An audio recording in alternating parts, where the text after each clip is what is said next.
She was a virgin, pure, and fainted alone in the service room. She woke up in the arms of the millionaire boss, in a room where no one could enter. If you like love and romance stories, watch until the end, subscribe to this channel, and leave your comment saying where you're listening from. The rain beat against the bus window when Emily Light first saw the high walls of the Blackwood mansion. It was almost 6 in the evening on a grey Thursday in Los Angeles, and she clutched to her chest a folder of incomplete documents and a worn fabric suitcase that held everything she owned in the world. 22 years old, but her eyes carried an age that didn't match her smooth skin and slender body. It was as if she had lived several lives in silence, all of them marked by the same sensation, that of always running from something. The bus driver dropped her at the closest stop, and Emily walked the last 500 yards under the fine drizzle that seemed to never cease in that part of Bel Air. Her synthetic leather shoes made too much noise on the wet asphalt, and she felt exposed, as if someone was watching her from behind the dark windows of the passing cars. She'd always had that feeling. Ever since she fled the religious community in rural Oklahoma at 14, she felt she carried an invisible target on her back. The domestic services agency had been clear. Victor Blackwood was a reserved man who valued discretion and efficiency above all else. The house operated with rigid rules, inflexible schedules, and employees had little contact with each other. "It's well-paid work," said the woman with thick glasses who interviewed her, "but it's not for just anyone. He's already fired 3 employees this year." Emily nodded that she understood. Work was work, and she desperately needed to start over. The gates opened automatically when she approached, as if hidden cameras had already identified her arrival. The entrance to the property was a tunnel of tall trees that blocked the natural light, creating a constant dimness even during the day. Emily followed the cobblestone path, observing the perfectly symmetrical gardens on both sides. Everything there breathed obsessive order. Each shrub was the same size, each flower bloomed at the same height, as if nature had been forcibly domesticated. The mansion appeared at the end of the curve like a surreal vision. It was a modern construction of glass and concrete, with straight lines that cut the grey sky like blades. The walls were mirrored, reflecting the garden back onto itself, creating the illusion that the house multiplied infinitely. Emily stopped for a moment, intimidated. She had never seen anything like it. Her childhood had been marked by clay houses, wooden churches, and the constant smell of wet earth. This seemed like something from a movie. A woman of about 50 opened the main door before Emily even rang the bell. It was Irene, the housekeeper, a lady with a hard expression and grey hair pulled back in a tight bun. She wore an impeccable navy blue uniform and carried a clipboard in her hands. Her small eyes examined Emily from head to toe, as if evaluating a defective piece. "You must be the new employee," said Irene, showing no cordiality. "You arrived right on time. Follow me." Emily was led through wide corridors with white marble floors that reflected her steps like distant echoes. The walls were decorated with abstract paintings in golden frames, and there was always the low sound of classical music coming from some undefined place. Everything was too clean, too organized, too silent. It was like walking inside a museum. "Mr. Blackwood values punctuality and discretion," explained Irene as they walked. "You'll work cleaning and organizing the social wing of the house. The private wing is absolutely forbidden. There are cameras in all environments, so every movement is monitored. Hours are from 6 in the morning to 6 in the evening, with a 1-hour break for lunch." "Questions?" Emily shook her head negatively. This wasn't the time to appear curious or problematic. She needed this job more than she needed answers. The room assigned to her was in the basement, along with the other service quarters. It was small and windowless, furnished only with a twin bed, a metal wardrobe, and a small bedside table. The artificial light gave her skin an unhealthy pallor. Emily left her suitcase on the bed and sat on the edge of the mattress, trying to process where she had gotten herself. For 3 hours she followed Irene around the house, learning the cleaning routine. The work itself wasn't difficult. She had spent the last few years cleaning offices in downtown Los Angeles, but the atmosphere of the mansion made her uneasy. The other employees barely spoke to each other, moved like ghosts through the corridors, and there was always the feeling that someone was watching them. Emily noticed the discreet cameras in the corners of the ceilings, small dark spheres that seemed to follow her movements.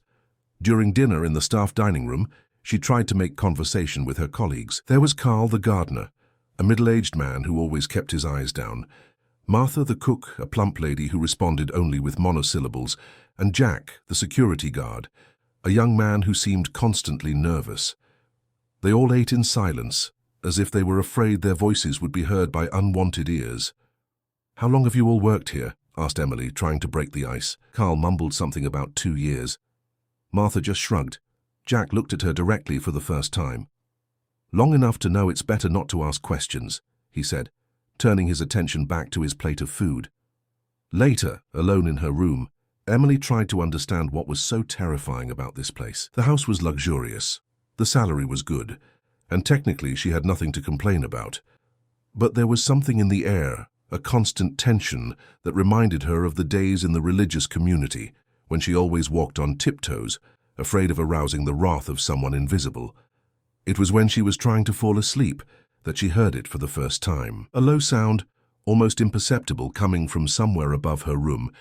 It was as if someone was playing piano, loose and melancholy notes that floated through the air like sighs. Emily got up and pressed her ear to the wall, trying to identify the source of the sound. But when she finally managed to concentrate on the melody, it stopped abruptly, leaving only the heavy silence of the night. The next day she asked Irene about the piano. "Piano?" repeated the housekeeper, frowning. "There's no piano being played in this house. It must have been your imagination." But Emily knew what she had heard. And for the first time since she arrived at the Blackwood mansion, she felt that she wasn't just working there, she was being tested. The second day began at 5:45 in the morning, when Emily was awakened by the shrill sound of an alarm that echoed throughout the basement. She got up dizzy, still not used to the hard mattress and the stuffy air of the windowless room. The uniform that Irene had left on the dresser the night before was identical to the housekeeper's, navy blue with gold buttons and a small embroidered crest on the pocket. When she looked in the mirror, Emily barely recognized herself. She looked like a domesticated version of herself. The morning routine was mechanical: quick coffee in the dining room, distribution of tasks by Irene, and then each employee spread throughout the house like pieces of an invisible mechanism. Emily was assigned to clean the ground floor library, an impressive room with shelves that extended from floor to ceiling, filled with books in various languages. The smell of leather and old paper was almost narcotic, and for the first time since she arrived, she felt genuinely curious about the man who lived there. While dusting the spines of the books, Emily noticed that many titles were about medicine, pharmacology, and organic chemistry. There were also entire sections dedicated to child psychology, developmental disorders, and a strange collection of biographies of missing persons. One book in particular caught her attention: Stockholm Syndrome, When Captivity Becomes Love. The cover was worn as if it had been frequently handled. It happened at noon. Emily was in the tiny bathroom of her room, trying to change her sweaty uniform for a clean one, when she felt the familiar dizziness that preceded her hypoglycemic episodes. She had skipped breakfast, too nervous to eat, and her blood sugar had plummeted dangerously. Her legs weakened first, then her vision began to darken at the edges. She tried to support herself on the sink, but the world spun violently, and Emily collapsed on the cold floor, losing consciousness. When she woke up, she was no longer in the cramped basement bathroom. She found herself lying on a large bed, covered with white sheets that seemed to be made of silk. The ceiling above was high and painted immaculate white, with a crystal chandelier that projected small rainbows on the walls. The room was different from anything she had seen in the mansion until then, cozy, but in an almost hospital-like way. There was a black grand piano in one corner, surrounded by low shelves filled with books with no titles on their spines. Emily tried to move, but a modern device connected to her wrist emitted a soft beep. Her heart raced when she realized she wasn't alone in the room. A man was sitting in a leather armchair next to the bed, watching her with an intensity that made her feel completely exposed. Victor Blackwood wasn't what she had imagined. She had expected to find an older man, perhaps corpulent, with the typical arrogance of the very rich. But Victor appeared to be in his mid-40s, with dark hair and strands of grey at his temples, and a beauty that bordered on disturbing. He was tall and thin, with long, elegant hands that he kept perfectly still on his knees. His eyes were an almost transparent green, and there was something in them that Emily couldn't decipher. Pain, perhaps, or a very ancient form of weariness. "How are you feeling?" he asked, and his voice was softer than Emily had expected. There was an almost imperceptible accent, as if he had spent a long time speaking foreign languages. Emily tried to sit up, but he made a subtle gesture with his hand for her to remain lying down. "You had a severe hypoglycemic crisis," continued Victor. "Jack found you unconscious and called me immediately. I brought you here because this room has adequate medical equipment." Where am I?" Emily managed to ask, her voice still weak. "In the private wing of the house, my personal territory." He leaned slightly forward, and Emily realized there was something almost predatory in the way he studied her. "When was the last time you ate properly?" The question caught her off guard. No one had worried about her diet for years. Emily tried to remember, but the last few weeks were a blur of worry and anxiety. I don't remember," she admitted. Victor nodded, as if the answer confirmed something he already suspected. He rose from the armchair and walked to a small refrigerator built into the wall. He took out fresh orange juice and a sandwich wrapped in parchment paper. "Eat," he said, placing the food on the bedside table within her reach. "Slowly." Emily hesitated. There was something about the whole situation that didn't seem normal. Why had the owner of the house brought her to his private territory? Why hadn't they simply taken her to a hospital? "You don't need to be afraid," said Victor, as if he had read her thoughts. "I'm trained in medicine. I know how to handle this type of emergency." She began to eat slowly, feeling the sugar enter her bloodstream and clear her thoughts. Victor returned to the armchair, but now he was watching her in a different way. It was as if he was memorizing every detail of her face. "Where do you come from, Emily?" he asked, and the fact that he knew her name made her shiver. "From rural Oklahoma," she answered automatically, before realizing she shouldn't be giving personal information. "Religious family?" The question hit her like a punch. Emily stopped chewing and stared at him directly for the first time. "How do you know that?" Victor smiled, but it was a sad smile, almost melancholic. "Your body tells a story," he said softly. "The way you move, how you always keep your shoulders tense, how your eyes look away when someone looks directly at you. I recognize the signs of someone who grew up being taught to hide." Emily felt tears burning behind her eyes. No one had ever read her story with such precision. It was terrifying and, strangely, liberating at the same time. "Why did you bring me here?" she asked, deciding to be direct. Victor was silent for a long moment, as if weighing the answer. "Because," he said finally, "it's been a long time since I've seen someone who needed protection as much as I need to protect." The answer didn't make sense, but there was something in his voice, a raw vulnerability, that made Emily believe he was being honest. She finished eating in silence while Victor remained in the armchair, just watching. It wasn't an invasive or disrespectful look. It was more as if he were trying to understand a complex puzzle. "I need to get back to my room," Emily said finally. "Why?" Because that's where I should be." Victor stood up again and walked to the window. Outside, the garden extended in perfect geometry as far as the eye could see. "You can stay here tonight," he said without turning around. "For medical observation. Jack has already informed Irene that you had an indisposition and need rest." Emily felt a chill run down her spine. It wasn't a request. It was a decision already made. "And if I want to leave?" Victor finally turned to face her, and for the first time Emily saw something dangerous gleam in his green eyes. "You won't want to," he said with a certainty that chilled her to the bone. That night, alone in the white room of the private wing, Emily heard the piano sound again. But this time she knew exactly where it was coming from. It was from the very room where she was, and the melodies seemed to spring from the keys like old memories that insisted on coming back to life. Emily woke up in the white room with the sensation that she had slept for days. The natural light coming through the large window was different from anything she had known in the mansion until then.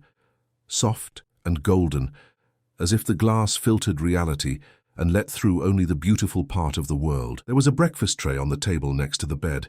Fresh fruit, still warm French bread, red berry jam, and coffee that exuded an aroma better than anything she had ever tasted. A note was folded next to the cup.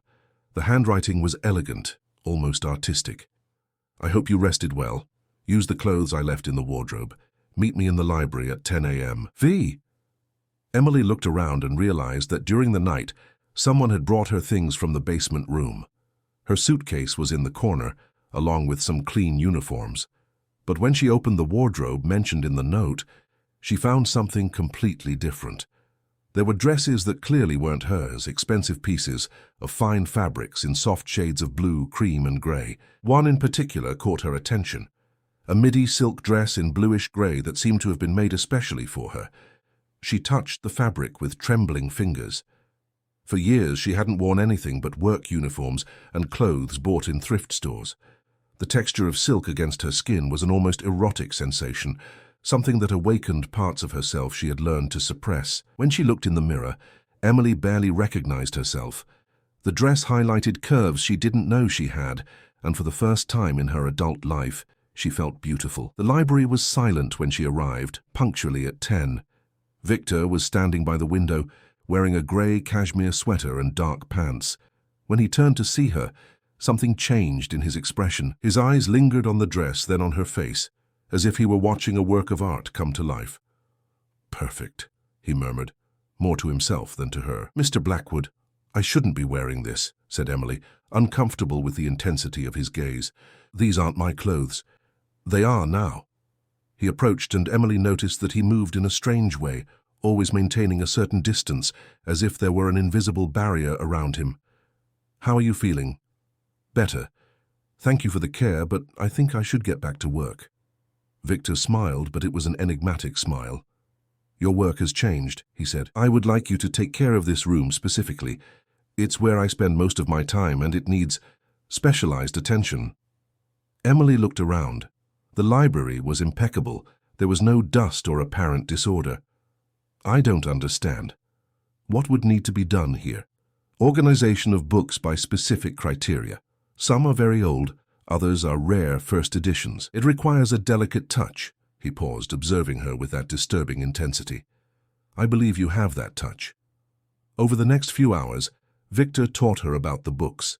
He explained about original bindings, how to handle old manuscripts, the importance of proper temperature and humidity. His voice was hypnotic when he talked about something he clearly loved, and Emily found herself paying more attention to the man than to the instructions.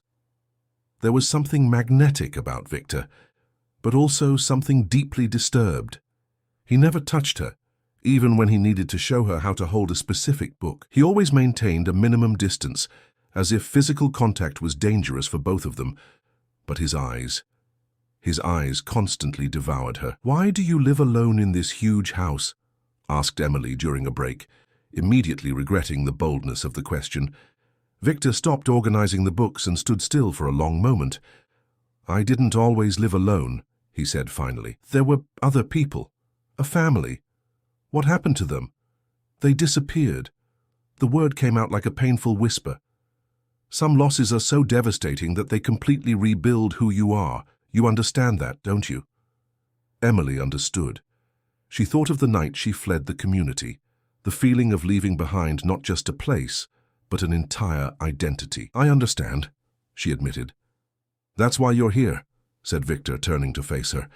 "I recognize in you someone who was also broken and had to recreate herself." There was a moment of charged silence between them.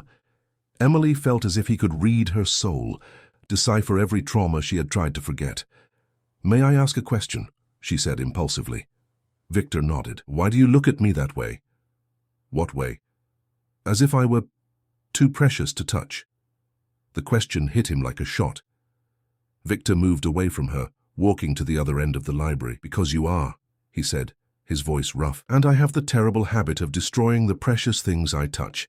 That afternoon, Emily worked alone in the library while Victor disappeared to somewhere in the house.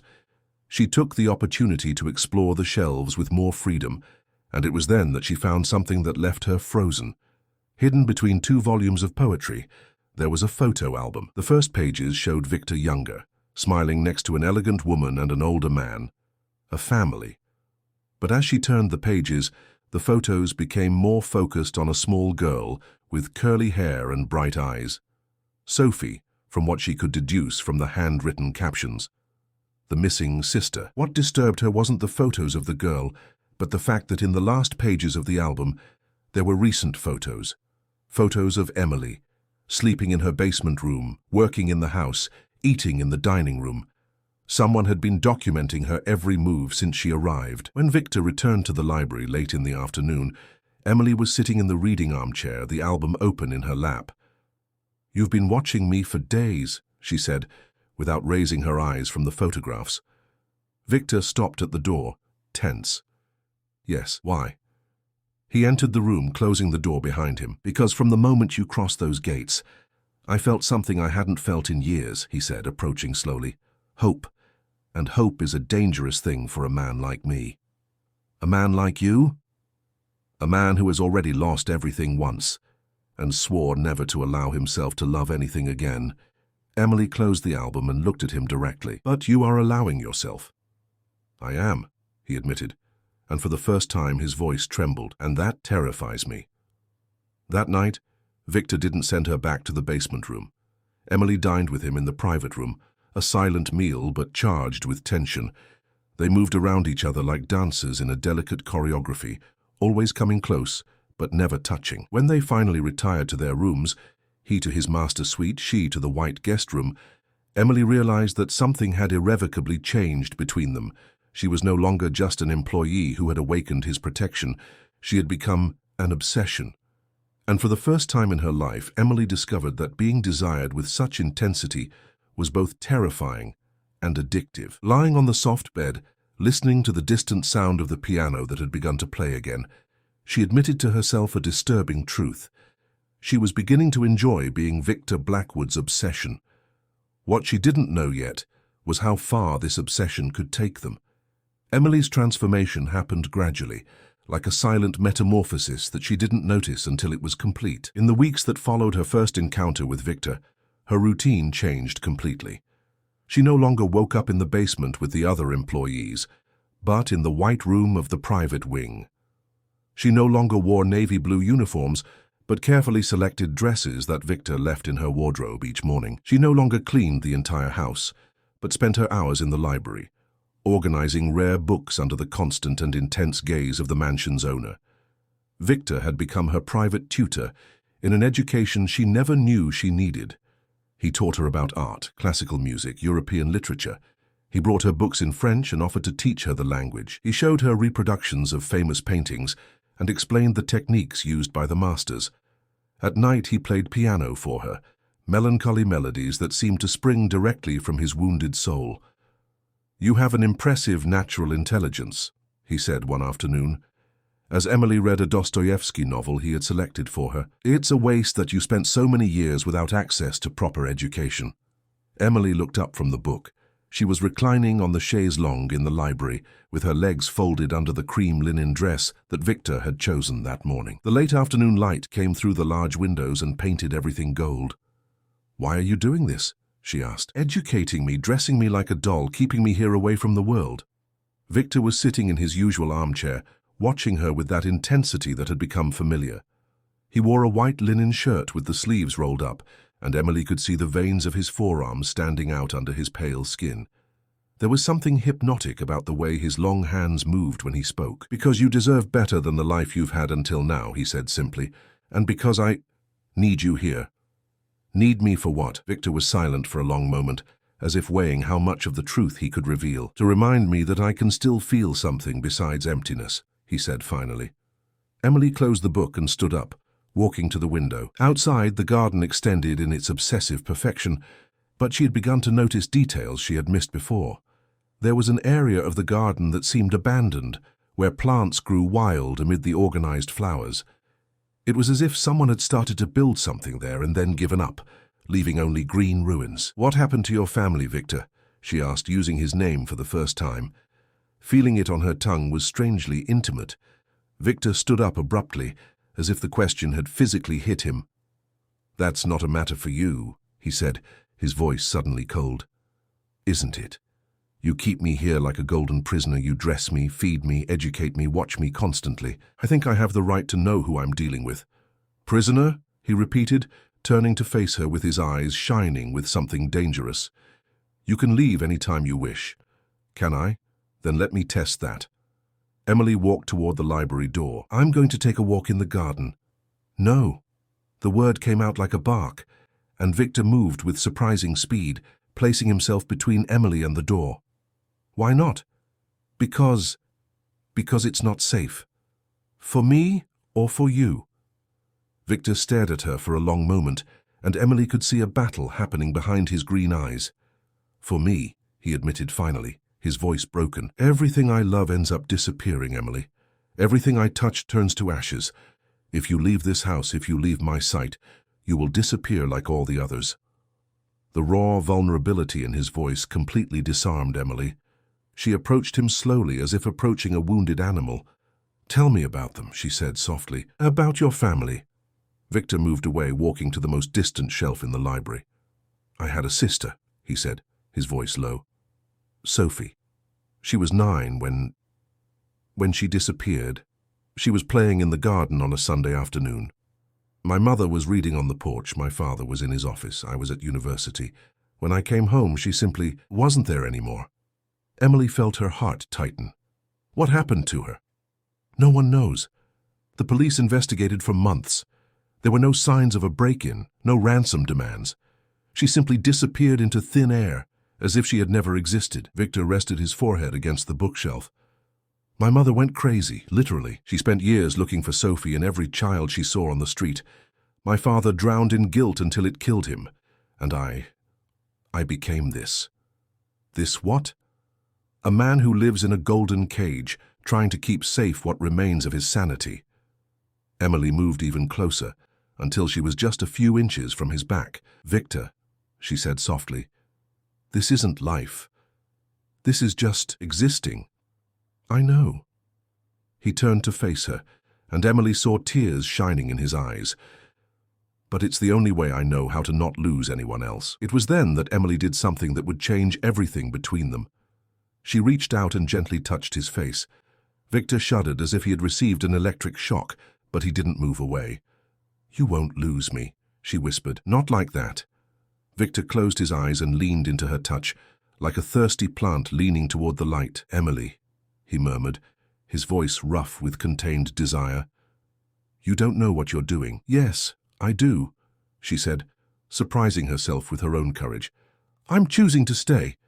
Victor's eyes opened and stared at her with an intensity that made her tremble. "Why?" Emily thought about the question. She thought about her life before the Blackwood mansion, years of solitude, bad jobs, boarding house rooms, men who looked at her with desire but never with veneration. She thought about the feeling of being seen, truly seen for the first time. "Because you see me," she said simply, "and I see you." Victor brought his hand to her face, covering Emily's hand with his own. "If you stay," he said, his voice low and dangerous, "it won't be on your terms. It will be on mine. Completely on mine." Emily should have felt fear. She should have recognized the danger in his declaration. But all she felt was a disturbing excitement running through her veins. "What does that mean?" "It means you will be mine, completely mine. It means there will be no more world out there for you. It means I will take care of every aspect of your life. I will decide what you wear, what you eat, what you read, who you talk to." His eyes burned into hers. "It means you will be my perfect little doll and I will be your god." Emily should have run. She should have screamed. She should have realized she was being pulled into a golden trap. But the woman who had grown up being taught that her only function was to serve and obey found a strange peace in the idea of completely belonging to someone who valued her like a treasure. "And if I accept?" she asked, her voice barely more than a whisper. Victor smiled, and it was the first genuine smile she had seen from him. It was beautiful and terrifying at the same time. "Then," he said, lowering his face until his lips almost touched hers, "I will worship you every day of your life." And then, finally, he kissed her. The kiss was like waking from a dream to discover that reality was more intense than any fantasy. Victor kissed Emily with a desperate hunger, as if she were oxygen and he had been suffocating for years. His hands trembled when they touched her face, then her hair, then the curve of her neck. It was as if he were mapping a sacred territory that he finally had permission to explore. Emily had never been kissed like this. In the religious community, any physical contact was a mortal sin. In the years that followed her escape, the few men who approached her treated her like a disposable object. But Victor kissed her as if she were a goddess, and he a desperate devotee seeking salvation. When they finally separated, both were breathing with difficulty. Victor rested his forehead on hers, his eyes closed as if trying to memorize that moment. "There's no going back," he whispered against her lips. "If we stay together, there will be no going back, Emily. Do you understand that?" "I understand," she replied, and for the first time in her life, Emily felt completely certain of a decision. In the weeks that followed, Victor fulfilled his promise in a way that was simultaneously disturbing and seductive. Emily discovered that she no longer had access to the telephone, that the main doors of the mansion now required codes she didn't know, that her movements around the house were even more rigorously monitored.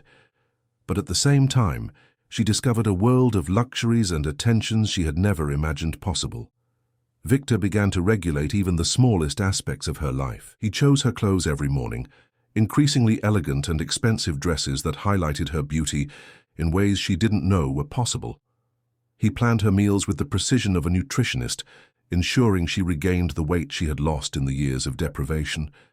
He created a gentle exercise routine for her, practiced in a private gym she didn't even know existed in the mansion. "Are you malnourished?" he explained one morning as he massaged aromatic oil into her tense shoulders. "Your body shows signs of years of stress and poor diet.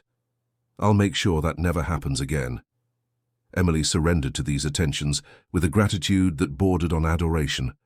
For the first time in her life, someone genuinely cared about her well-being. But there was something in the intensity of Victor's care that made her question whether it was love or obsession, or if for him these two things were the same.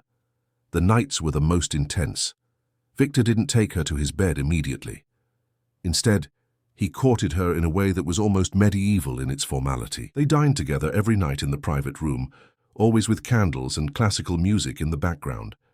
Afterward, he played piano for her while Emily reclined on the blue velvet sofa, always wearing some ethereal creation he had chosen for her. "You play as if you were conversing with the dead," she said one night, as she listened to a particularly melancholy melody. Victor stopped playing abruptly.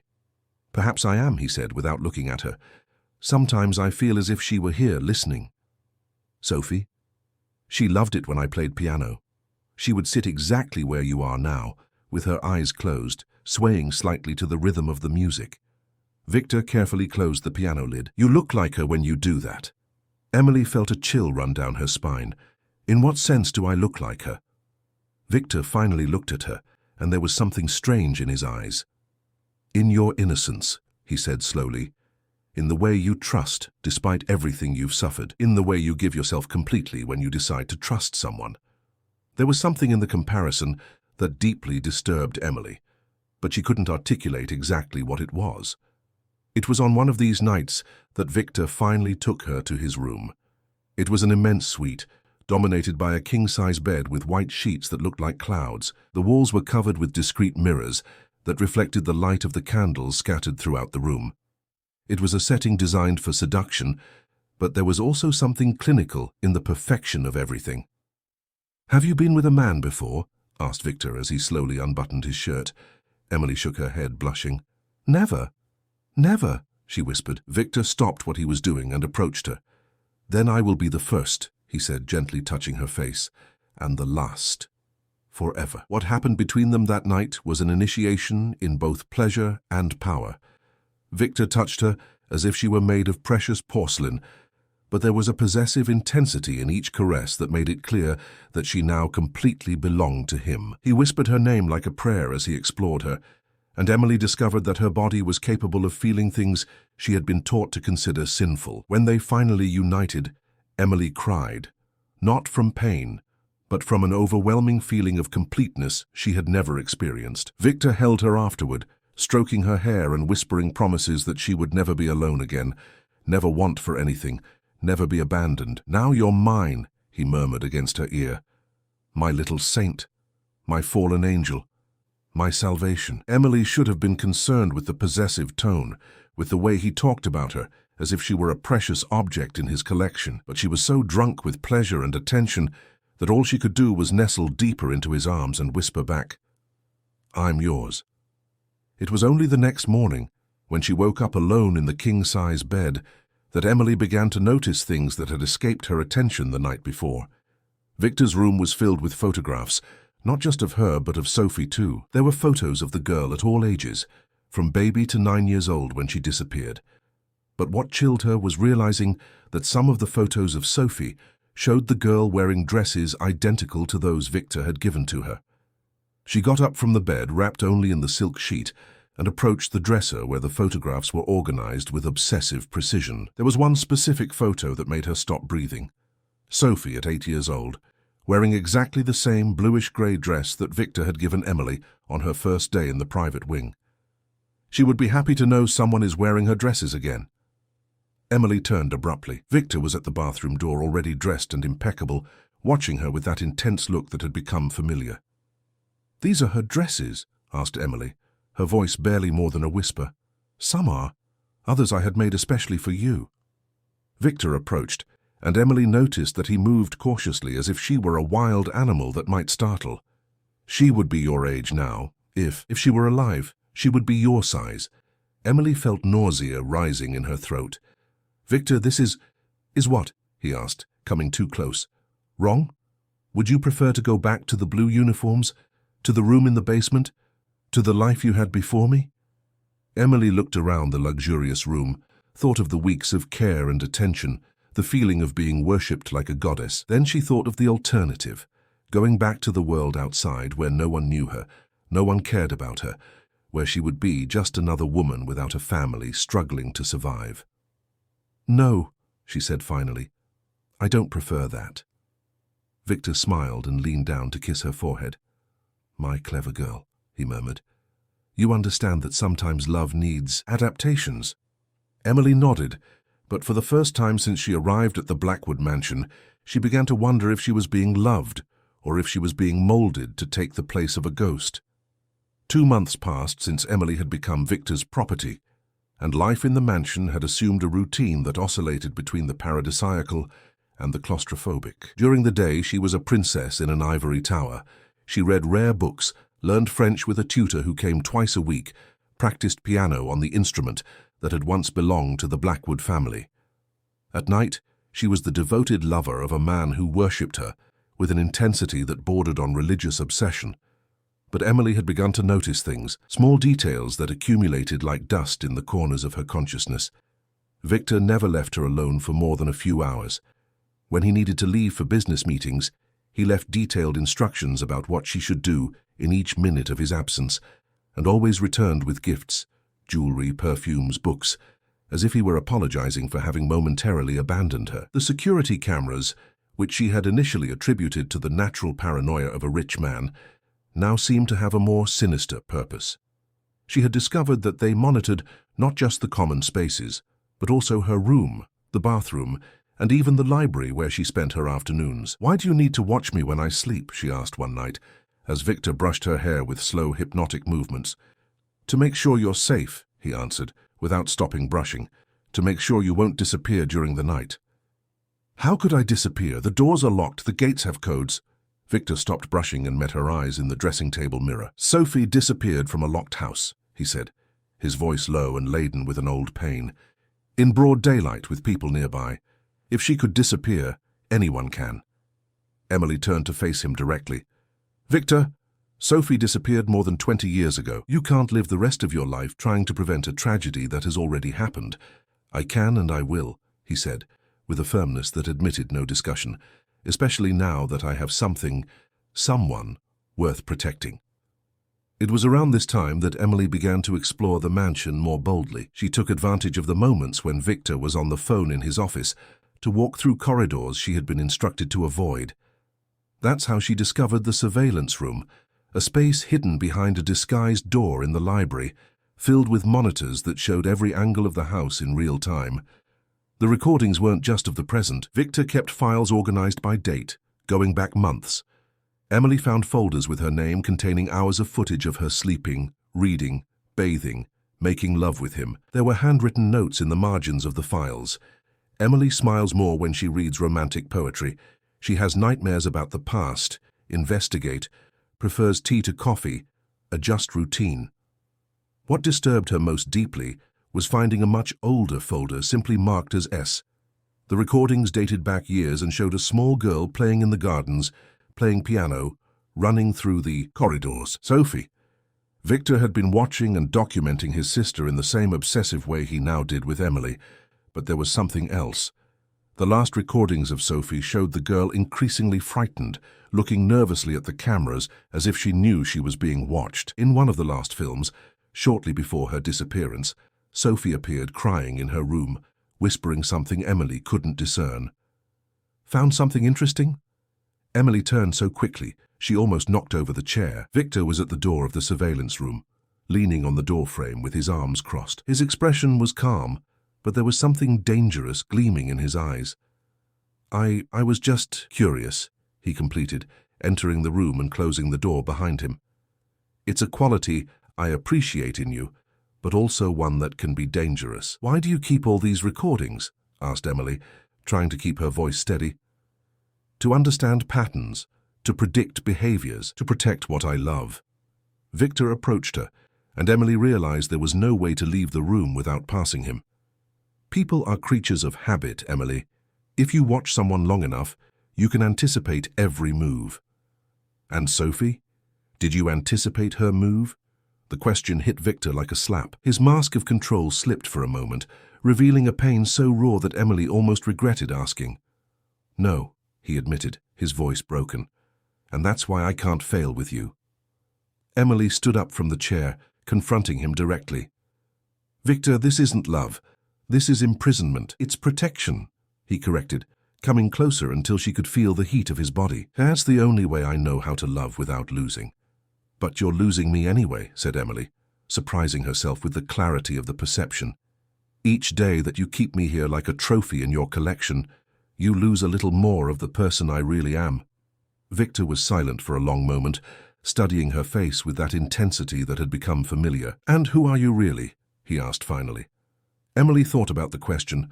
It had been so long since she was defined by the needs and desires of other people, first the religious community, then employers, now Victor, that she had almost forgotten she had her own identity.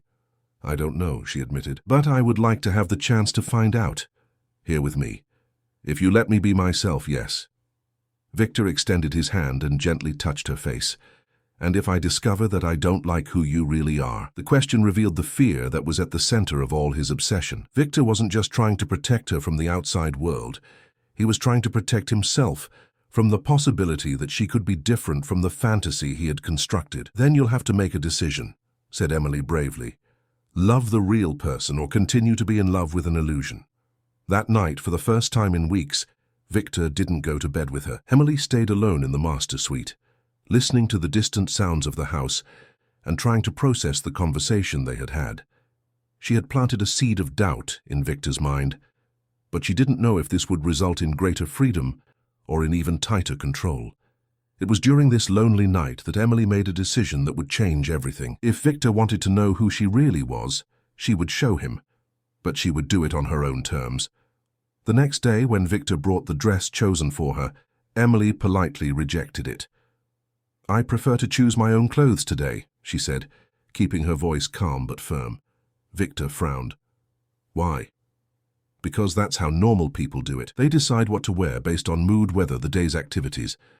But I like choosing your clothes. You look beautiful in what I select for you, and I appreciate that. But today I would like to make my own choice. It was a small test, almost insignificant. But Emily knew that Victor's reaction would reveal a lot about their future. He stood at the door for a long moment, clearly struggling with himself. Finally, he reluctantly nodded. All right, he said, but I want you to know that this makes me uncomfortable. I know, Emily replied, but if you truly love me, you'll learn to deal with that discomfort. It was the beginning of a silent war between them, she fighting to recover fragments of her autonomy, he fighting to maintain the control he believed was necessary to protect her. Neither of them yet realized that this war would awaken secrets buried in the foundations of the Blackwood mansion, secrets that would reveal that Sophie's disappearance had not been the tragic chance that Victor believed it to be.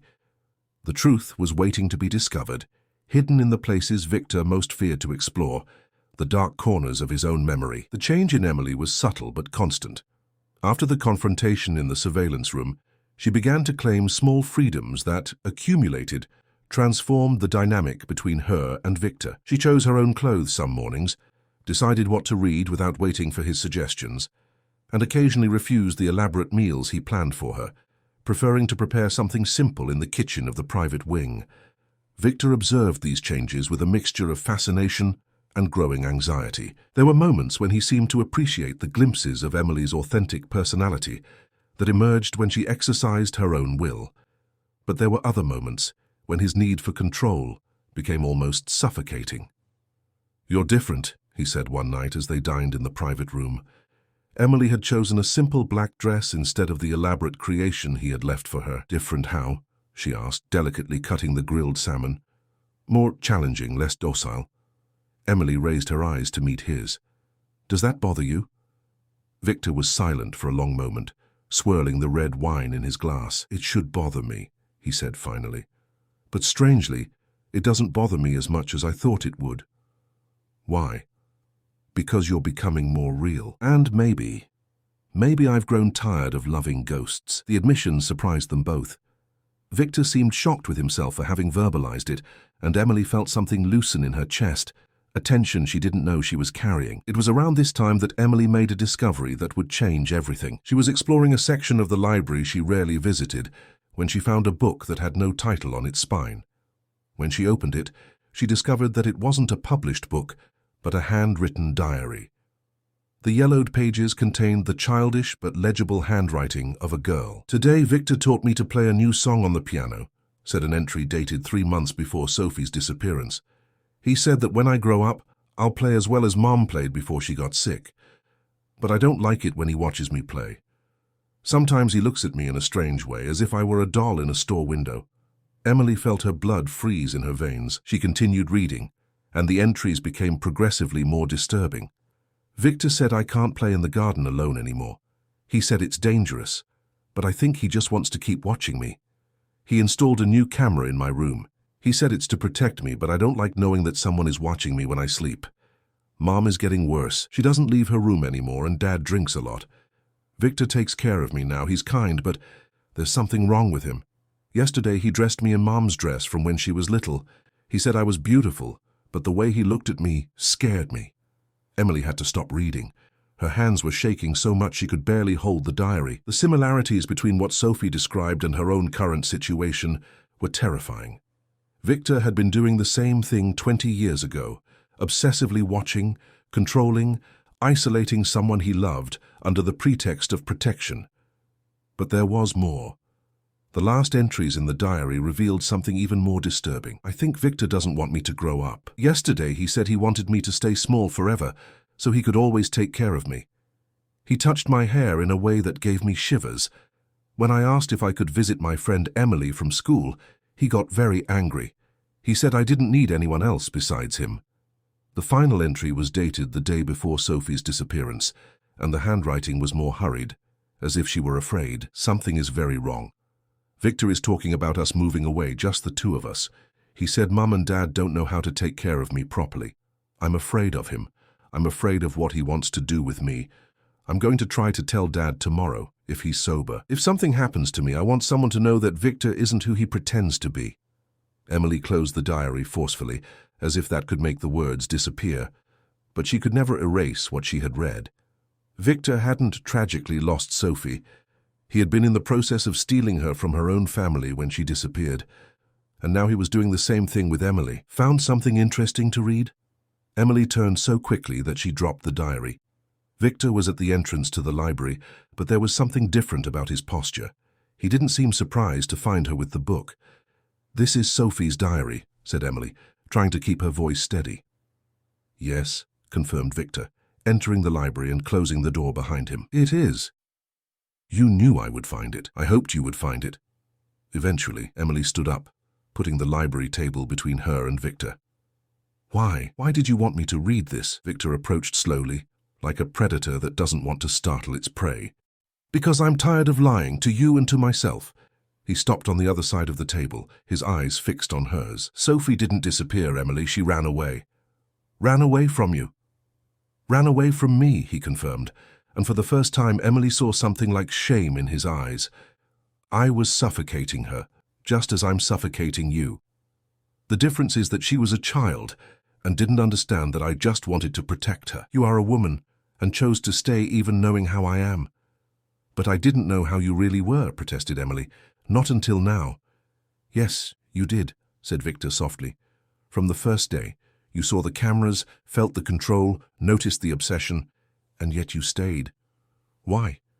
The question hit Emily like a punch in the stomach because she knew he was right. She had seen the signs, had felt something was wrong, but had chosen to ignore it because the alternative, going back to the lonely and difficult life she had before, seemed worse. Because I was alone, she admitted, tears beginning to burn her eyes, because no one had ever looked at me as if I were precious. And I'm looking at you like that now, said Victor, coming around the table to approach her, even knowing that you've read about my sins, even knowing that you might hate me for them. Where is Sophie now? Asked Emily, not allowing him to come any closer. Victor stopped, and for a moment he looked much older than his 45 years. I don't know, she ran away on the night after writing that last entry. She left a note saying she was going to seek help, that she was going to tell the truth about me to the authorities. She was never seen again. And you let your parents believe she had been kidnapped? I did, because the alternative would be admitting that I had destroyed my own family with my disease. Victor sat heavily in the library armchair. My mother went crazy looking for a daughter who had fled home because of me. My father killed himself carrying a guilt that was mine. Emily looked at the broken man before her and felt a confusing mixture of anger, pity, and something that still dangerously resembled love. And now? What do you want from me? Victor raised his eyes to meet hers. I want you to make a real decision, knowing everything, knowing exactly who I am and what I am capable of. His voice was raw, vulnerable. Stay or go, Emily. But this time, make your choice, knowing the whole truth. Emily looked at the diary in her hands, then at the man who had become simultaneously her salvation and her prison. For the first time since she arrived at the Blackwood mansion, she had all the information necessary to make a truly free decision. The question was, after months of being cared for and worshipped, even if obsessively, would she have the courage to choose the uncertainty of freedom over the golden safety of the prison? Emily spent 3 days without giving Victor an answer, 3 days in which he respected her space in a way he had never done before, allowing her to process everything she had discovered. She now had access to the entire mansion. Even the door codes had been changed to include her fingerprint. For the first time in months, Emily could leave the property if she wanted. Freedom was there, tangible, waiting for her to grab it. But freedom, she discovered, was more frightening when it became real. During these 3 days, Emily explored every corner of the mansion with a curiosity that had been suppressed for so long. She found the suite that had belonged to Victor's parents, a mausoleum of furniture covered by white sheets and photographs of a family that had once been happy. She found Sophie's room, preserved exactly as she had left it 20 years before, with dolls sitting on shelves and a closet full of children's dresses that Emily recognized as smaller versions of those Victor had given to her. On the 3rd night, she went down to the mansion's wine cellar, a labyrinth of underground corridors that stored thousands of bottles of wine in controlled temperature. It was there, in an apparently abandoned section, that Emily made her most disturbing discovery. There was a hidden door behind a wine rack, a door that opened to a narrow corridor she didn't know existed. The corridor led to a set of 3 small rooms, all furnished simply but comfortably. There were clothes in the wardrobes, toiletries in the bathrooms, books on the bedside tables. The rooms seemed to be prepared to receive guests, but there was something sinister in the way they were organized, like luxurious cells. In one of the rooms, Emily found something that made her stop breathing. On the dresser, there was a recent photo of a woman of approximately 30 years. The woman had dark curly hair and familiar green eyes. Even 20 years older, Emily immediately recognized the face. Sophie was alive. You shouldn't have come here. Emily turned and found Victor at the door of the room. He looked exhausted, as if he hadn't slept in days. She's alive, whispered Emily, holding the photograph with trembling hands. Sophie is alive, and you know where she is. Victor entered the room and closed the door behind him. Yes, he admitted simply. Where? Here, in this house. She always has been. The words hit Emily like an explosion. She looked around the room with new eyes, noticing the details she had missed. The unmade bed, the half-empty glass of water on the bedside table, the open book with a marked page. You've kept her prisoner here for 20 years? I've kept her safe, corrected Victor, but there was a desperation in his voice that suggested he himself no longer believed in this justification. When she ran away that night, I found her. She was on the road trying to hitchhike to town. I brought her back and never let her leave again. She was confused, traumatized. She had invented fantasies about me, stories that weren't true. I needed to protect her from herself until she got better.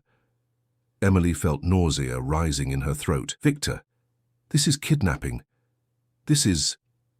She stopped, searching for words to describe the monstrosity of what he had done. You destroyed her life. Your parents died believing she was dead. She is alive and safe. That's more than most missing children can say.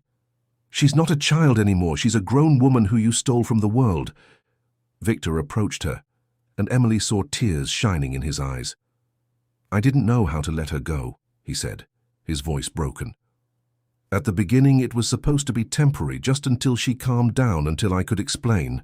But days became weeks, weeks became months, and then she became part of my routine, part of my reason for living. Emily moved away from him, pressing her back against the wall of the room. Where is she now? In the room next door, probably hearing every word of this conversation. Emily ran to the door, but Victor blocked her path. Let me see her, she demanded. No, she doesn't. She doesn't deal well with strangers. Strangers? Victor, I'm not a stranger. I'm the woman you claim to love. I'm someone Sophie needs to meet because maybe I'm the only person who can help her. There was a soft knock on the wall between the rooms, a rhythmic sequence that sounded like Morse code. Victor closed his eyes. She wants to talk to you, he said finally. She learned to listen to us through the walls years ago. Victor left the room and Emily followed him. He stopped in front of the door next door and knocked softly. 2 short knocks, 1 long, 2 short again. There was a pause, then the sound of a lock being opened from inside. The door opened slowly, revealing a woman who was simultaneously the Sophie from the diary and someone completely different. She had curly hair tied in a simple braid and wore a light blue dress that Emily recognized as being the same style as those Victor chose for her. But it was Sophie's eyes that shocked her most. They were the eyes of someone who had learned to live in a very small world. You're Emily, said Sophie, and her voice was soft, but there was a strange formality to it, as if she had forgotten how to converse naturally with people. Victor talks about you. A lot, Sophie, said Emily, fighting back tears. My God, Sophie, I'm so sorry. Sophie tilted her head to the side. Sorry for what? The innocent question broke Emily's heart. Sophie didn't fully comprehend what had been stolen from her, because she had learned to accept her situation as normal. May I come in? Asked Emily softly. Sophie looked at Victor, who reluctantly nodded. Emily entered the room, which was identical to the one she had just explored, but personalized with drawings on the walls and books scattered everywhere. You draw? Asked Emily, pointing to the sketches pasted on the wall. It's what I do most of the time, replied Sophie. I draw and read, and sometimes Victor brings me puzzles. She paused. You're beautiful. Victor said you were beautiful, but you're more beautiful than I imagined. Emily sat on the edge of the bed, trying to appear non-threatening. Sophie, do you know that you can leave here? That you don't have to stay in this room? Sophie frowned. Of course I can leave. I leave every day. I walk through the corridors, go to the cellar, sometimes even to the kitchen when there are no other employees. She paused. Victor says it's dangerous to leave the house, that there are bad people out there who want to hurt me. Sophie, said Emily gently, have you ever wanted to leave the house? See the world outside? For a moment, something flashed in Sophie's eyes, a glimpse of curiosity, of desire. But then it went out, replaced by fear. No, she said quickly. No, here is safe. Victor takes care of me. He always has. Emily looked at Victor, who was leaning against the doorframe, watching the interaction with an indescribable expression. Sophie, said Emily, making a decision that would change everything. What would you say if I told you there are people out there who have been looking for you for 20 years, people who love you and miss you? That's not possible, said Sophie, but there was uncertainty in her voice. Victor said everyone forgot about me. Emily looked directly at Victor. Victor lied to you, Sophie, just as he lied to me. It was then that Sophie began to cry, not tears of sadness, but tears of confusion and a deep terror that perhaps the world she had known for 20 years was built on lies, and Emily knew she couldn't leave. Not yet. Not without trying to save the woman Victor had stolen from the world and from herself. The 2 weeks that followed were the most intense of Emily's life. She became a bridge between two worlds, the claustrophobic world Victor had created and the outside reality Sophie had forgotten. Every day, Emily spent hours with Sophie, gently talking about life beyond the walls of the mansion, showing her photos from the internet on the tablet Victor had reluctantly provided, telling stories about how the world had changed in the last 20 years. Sophie absorbed this information with a mixture of fascination and terror. There were moments when her eyes shone with genuine curiosity, especially when Emily showed photos of cities she vaguely remembered visiting as a child. But there were other moments when she withdrew, clinging to the familiar safety of her golden prison. "Victor says people outside are cruel," murmured Sophie one afternoon, as she looked at photos of a park in Los Angeles where children played freely. "He says they would hurt me if they knew about me." "Some people can be cruel," admitted Emily carefully. "But many are kind, and you have the right to decide for yourself who you want to interact with." Sophie looked at her with those green eyes that were so similar to Victor's, but carried 2 decades of forced isolation. "I don't even know how to be normal," she confessed. "Sometimes I have dreams about being in open places with many people, and I wake up screaming." Emily felt her heart tighten. Victor hadn't just stolen Sophie's freedom. He had stolen her ability to imagine a different life. Victor observed these sessions from a distance, never directly interfering, but Emily could feel his anxiety growing each day. He had begun to get thinner, paler, as if the weight of his own sins was finally taking its toll. One night when Emily returned to the master suite after a particularly productive session with Sophie, she found Victor sitting on the edge of the bed, holding a gun. "What are you doing?" asked Emily, trying to keep her voice calm. "Thinking," he replied, without raising his eyes from the gun, "about how all this is going to end." Emily approached slowly, as if dealing with a wounded animal. "How do you think it should end?" "I should die," he said simply. "Sophie should be free, you should be free, and I should pay for what I did." "Victor, give me the gun." "Why?" "So I can continue living with the weight of having destroyed 2 lives. So I can spend the rest of my days in a prison, reminding myself daily that I am a monster." Emily sat beside him on the bed. "Because your death won't undo what you did. But you still alive can try to repair the damage." "How? How can I repair 20 years of stolen life?" "By letting Sophie choose her own path, by helping her readapt to the world, by using your wealth to give her all the support she will need to rebuild her life." Victor finally looked at her, and Emily saw a completely broken man. "And you? Will you stay to help me carry this burden?" The question Emily had been avoiding for weeks was finally asked directly. She thought about everything she had experienced in the last few months, the obsessive love, the constant care, the feeling of being simultaneously worshipped and imprisoned. "I will stay," she said finally, "but not the way it was before." "How then?" "As your partner in redemption. As someone who loves you enough to help you become a better person, but not enough to allow you to continue being a monster." Victor handed the gun to her, and Emily took it with steady hands. "You love me?" he asked, as if he were a child needing reassurance. "I do," admitted Emily. "I love the man you could be. I love the moments when you show real kindness instead of obsession. I love your capacity to care, even if it has been distorted by fear." She paused. "But I don't love what you did to Sophie, and I can't love you completely until you find a way to forgive yourself and be forgiven." The next morning, Emily woke up with a decision crystallized in her mind. She found Victor in the library, where he had spent the night reading, something he always did when he was anxious. "I need to leave the mansion today," she announced. Victor looked up from his book, alarmed. "Why?" "Where to?" "To hire a lawyer and a psychologist specialized in trauma, and maybe a social worker." Emily sat in the armchair across from him. "Sophie needs professional help to readapt to the world, and you need legal guidance on how to deal with the consequences of your actions. Emily, if you leave, if you tell the authorities, you'll be arrested. I know." She leaned forward. "The question is, do you trust me enough to let me try to find a solution that saves Sophie without necessarily destroying you?" Victor was silent for a long moment. "And if there isn't such a solution?" "Then you'll face the consequences like a man. But at least Sophie will have the chance to live. It was at this moment that a third voice joined the conversation. I don't want him to be arrested. Emily and Victor turned to see Sophie at the door of the library. She was dressed in one of the dresses Victor had bought for Emily, a sign that she had been preparing for this conversation. Sophie, you don't need to protect him, said Emily gently. What he did to you was wrong, regardless of his intentions. I know it was wrong, said Sophie, entering the library with more confidence than Emily had seen in her until then. But he also saved me. What do you mean? Sophie looked at Victor, then at Emily. You think I don't remember that night, when I ran away? She sat on the chaise longue, her hands trembling slightly. I remember being on the road, afraid and cold. I remember the man who stopped to offer me a ride.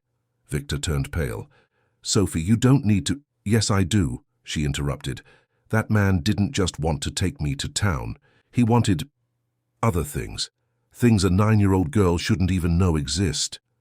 Tears began to stream down her face. Victor arrived just as I was screaming, trying to escape from the car. He saved me. Emily felt the world spin around her. But then why didn't he take you back home? Why did he bring you here? Because I begged him not to take me back, said Sophie simply. I was terrified by the idea that my parents would discover what had almost happened. And Victor was also broken. We saved each other. The revelation changed everything. Victor hadn't kidnapped Sophie out of pure obsession. He had saved her and then didn't know how to let her go.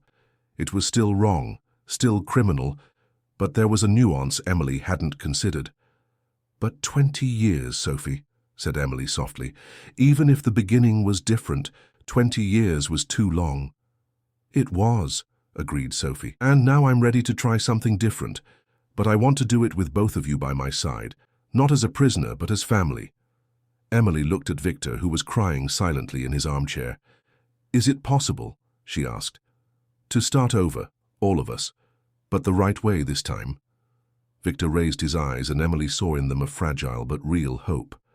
I want to try, he said. I want to spend the rest of my life trying to make up for the mistakes I made. Emily stood up and extended her hand to him. Then let's start now. Let's leave this house, the three of us together, and see the world outside. Victor hesitated only for a moment before taking her hand, and when Sophie joined them, Emily knew they were about to write a new chapter, not just of their own lives, but of the definition of what it means to truly love someone. 6 months later, Emily was sitting in a cafe in Venice Beach, watching Sophie through the window, as she animatedly conversed with the therapist who had become her anchor in the journey back to the world. The progress had been slow and sometimes painful, but it was real.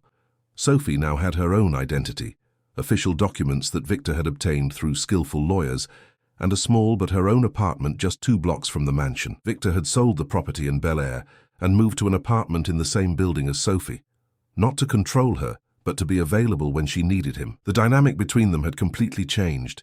He was no longer the obsessively protective brother, but he also couldn't be just a normal brother. They were creating something new, a form of family that worked for both. How is she today? Asked Victor, approaching the table where Emily was waiting. Better. She laughed twice during the session. The therapist said it's a great sign. Victor sat down and ordered a coffee from the waitress who approached. He was different, thinner, with more grey hair, but there was a lightness to him that Emily had never seen in the months at the mansion. It was as if carrying his secrets in silence had been heavier than facing the consequences. And you? He asked, studying Emily's face. How are you feeling?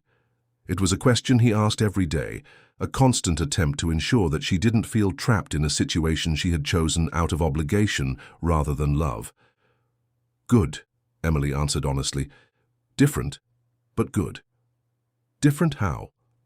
Emily thought about the question. In the last few months, she had rediscovered parts of herself she didn't know existed. She had gone back to studying.